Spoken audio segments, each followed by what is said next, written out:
We're talking setting boundaries again. When you let a person slide once, they will think they are at a water park. Do you hear me? You see, there are certain kind of people out there who take advantage of you, right? Because you're a kind person, you have a pure heart, but let them slide once with doing something that you're uncomfortable with, that you're not okay with, where you feel disrespected, no matter if it's very minute and small or if it's large.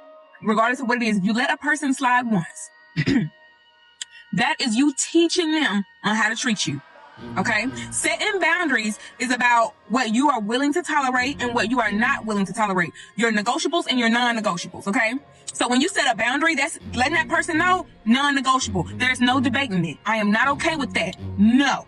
That's what setting a boundary is. Many people don't set boundaries because they feel like they have to be so boisterous and mean and aggressive and tough, and no.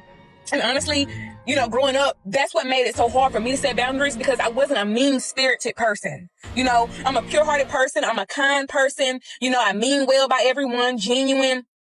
So it was hard for me to be mean to people, because it's like the reason why I would say yes when I wanted to say no is because I didn't know I was people-pleasing, because I didn't want to be mean. I didn't want to hurt anyone's feelings. Understand something. That is you prioritizing other people and their feelings and neglecting your own. You see, when you do things like this, it's a disservice to yourself. You lack self-worth, self-value, self-love, okay? Also, when you do this, when you say yes, when you really want to say no, you create a war within yourself. It affects your mental health, because all you can contemplate and think about is how you wanted to say no and you're not okay with this, or you're uncomfortable. And here's the thing. You have to set boundaries within yourself. It starts with yourself, your own self-respect, okay? So, for example, if you say, I want to start working out. I'm going to start working out on Tuesday. Tuesday rolls around and you make excuses and you don't go work out. See, that is you not respecting yourself. That's you not keeping your own word. So when you don't keep your own word with yourself, what happens is, that is what sets the tone with how you allow others to treat you. When you don't keep your word with yourself, the people around you, the people in your life notice that. And that teaches them on how to treat you also. And that's a lot of the reason why you accept excuses from other people, or and if people don't keep their word with you, you allow it.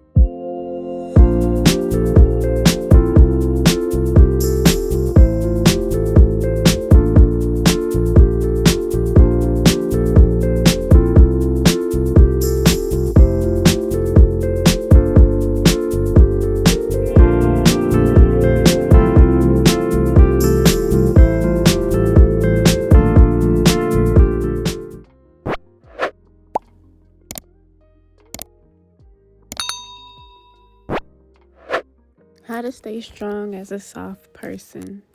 So for me, I grew up very timid and quiet. I wasn't necessarily shy. I just didn't talk a lot. And I think that had a lot to do with, because I was bullied a lot too as a kid. So I think, and then I also had a bit of a speech problem as well. Sometimes I stutter when I speak, or I can't get my words out clear. So I used to be very insecure about that, to the point where I kind of muted myself on purpose in certain situations just to avoid sounding stupid or something like that. I also have anxiety, so that was another part, like social anxiety. So that's another part of my whole shyness thing, or not really wanting to be around people a whole lot and stuff like that. So I came across very timid and, soft to people.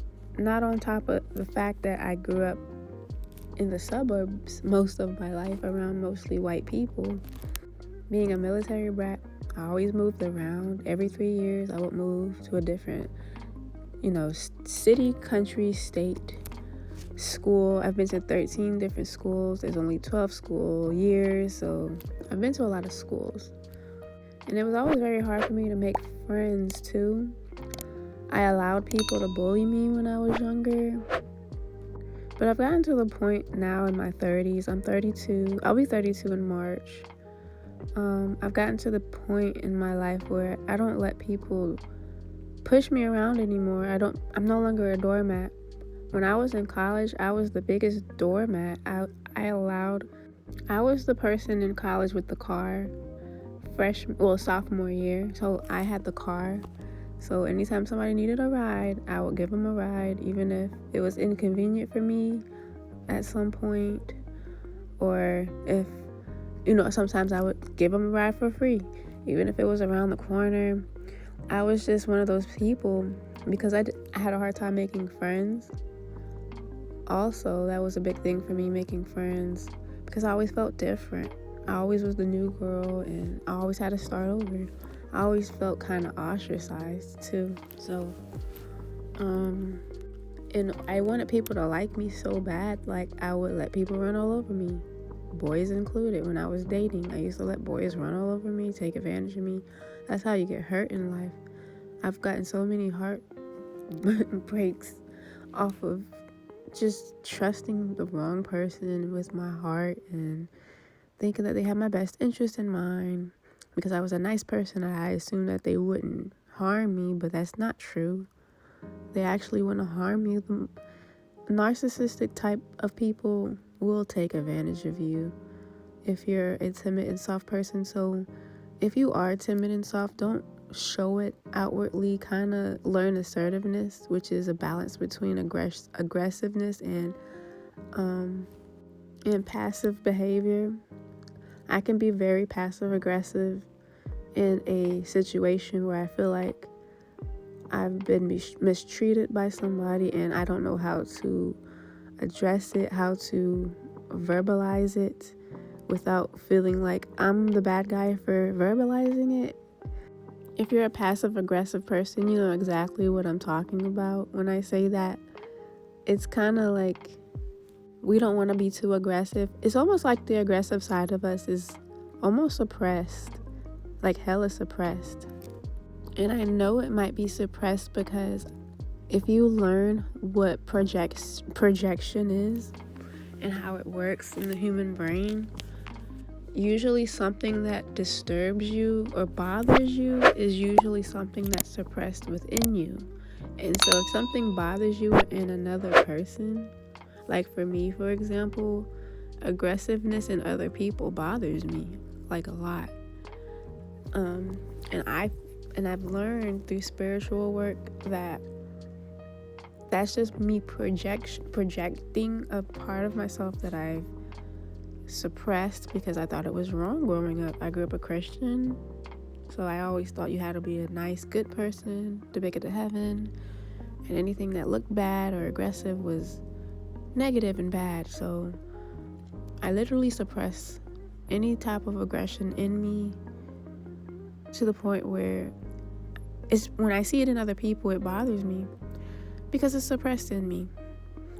So I'm at a point where I'm trying to learn how to be less passive aggressive and more assertive, learn to speak my mind, because I noticed when I've been doing that the last couple of months, like just speaking my mind, telling people what's bothering me that they're doing, and saying it in a way that's not, just saying it, not being too mean, but just saying it.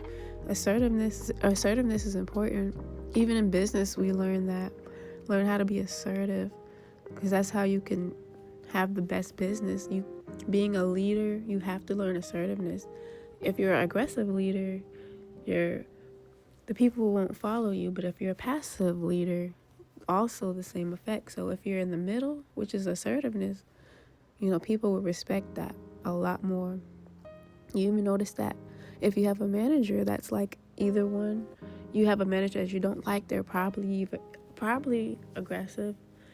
And if you have a manager that you feel like isn't doing their job, they're probably passive.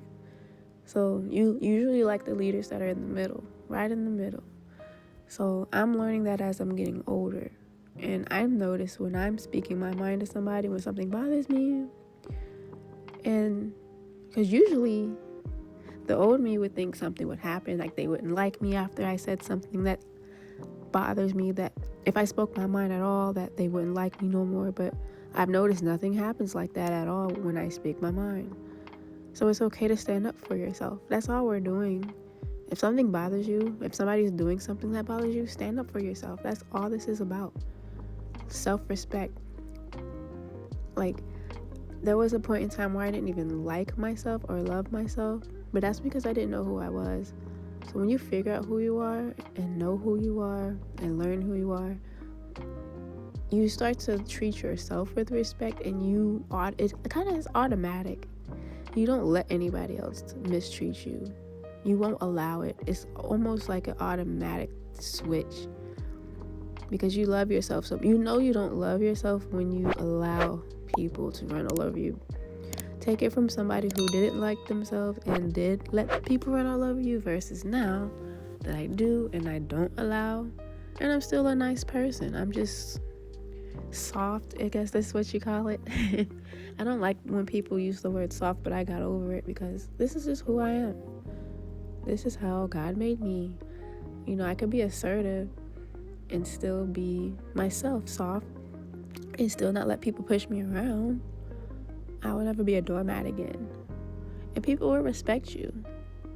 And that whole worrying about if people are going to like me thing, people are going to like you. People are going to actually probably respect you more when you stand up for yourself. Because people will take advantage of people who they seem or feel like they're very weak and they can take advantage of. Because not everybody is nice. Not everybody is for you. There's snakes in the grass everywhere. You have to learn discernment. You have to have discernment when dealing with people. Keep your circle small. You don't have to have a whole bunch of friends. Trust me. If you love yourself, you don't have to have a bunch of friends because you're going to realize that you really don't. People have agendas and not everybody sticks around for long. I mean, there's usually only a few people in your life that are permanent. So just learn to love yourself. Start there, and then that'll help build self-respect. And from there, you won't allow people to mistreat you. It's going to be automatic. Start working on your body. Find ways to love yourself. For the females, what's your internalized beauty standard? What's your definition of beauty? Start working on finding out what that is and achieving it. Beauty enhancements don't equal self-hate. I talk about this on my Exoticals channel. Beauty enhancements don't equal self-hate. The Exoticals channel, the Exoticals community is a group of women, Black women who have some type of admixture. It's a community, it's a small community of us, and it's a safe space for us to be able to talk about our experiences and everything like that. And what we talk about is matching your features. So if you have broader features, so let's say if you're a dark-skinned woman with a broader nose and a broader lip, you might look best in braids or an afro or more ethnic styles versus straighter hair, versus somebody who has keener features, probably more Blasian looking like myself. I kind of have slightly, I can get away with multiple different hairstyles, but I noticed when it comes to braids, I don't really look the best in them versus if my hair curly or something like that, or so you kind of have to play with your phenotype, what works for your phenotype, and just kind of play with that. I noticed that helps me feel the best. So for example, my aesthetic is kind of like a Rihanna aesthetic. I like the her older aesthetic when she was younger, like how she had the light brown hair with the highlights and colored contacts, hazel contacts, and gold jewelry. That's my whole, and that was my beauty standard right there. And I noticed when I don't meet my internalized beauty standard and when I try to fit what everybody else is doing, it don't look right on me. I don't like the lace front look on me. I don't like wigs at all. I stick with clip-ins, and I like the natural, no makeup look. And that's my best, how I look the best to me. So what works for you works for you. And just embrace yourself. Work out if you need to. Take care of your skin. Do the things to level yourself up. Listen to level up content. I would recommend you guys subscribe to your level up guru. I listen to her like every day, and she will help you to learn self-respect. And I would highly recommend you guys follow her. She's amazing. But work on your inner and outer selves. Eat better. Take supplements, vitamins if you have to. That's what I do to have my skin looking good. Take care of your hair. Keep your hair up. Less is more always. But you have to have self-love in order to have self-respect for yourself. So don't let people push you around. And that's all I really wanted to say on this video. If you guys have any questions, let me know in the comment section. And I will talk to you guys next time.